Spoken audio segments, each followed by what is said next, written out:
মুহররম মাসকে কেন্দ্র করে সবচেয়ে বেশি যে বিষয়টা আলোচনা হয় হুসাইন রাদিয়াল্লাহু তাআলা আনহুর শাহাদাত, ওনার শহীদকে কেন্দ্র করে, ওনার শাহাদাতকে কেন্দ্র করে ইয়াজিদ, এই ইয়াজিদকে কেন্দ্র করে ইমাম মুআবিয়া রাদিয়াল্লাহু তাআলা আনহুকে অনেকে কটাক্ষ করতে চায়।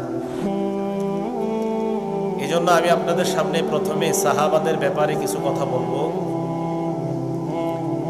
এরপর ইনশাআল্লাহ মুহররম মাসের কিছু অংশ আমরা আলোচনা করব।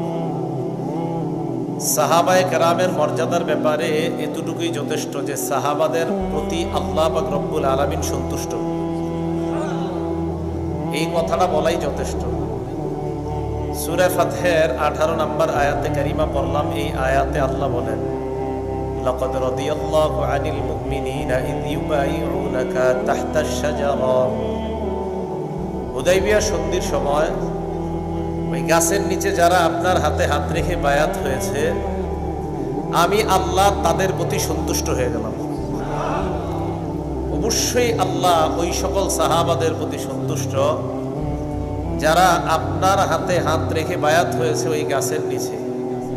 ফাআলিমা মা ফি কুলুবিহিম, তাদের অন্তরে যা আছে আমি আল্লাহ জানি।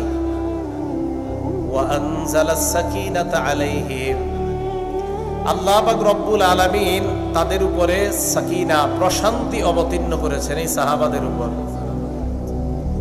ওয়া আযাবাহুম ফাতহান করিবা, আল্লাহ তাদেরকে নিকটবর্তী বিজয় দিয়ে আল্লাহ তাদেরকে পুরস্কৃত করলেন, সাহাবাদেরকে পুরস্কৃত করলেন।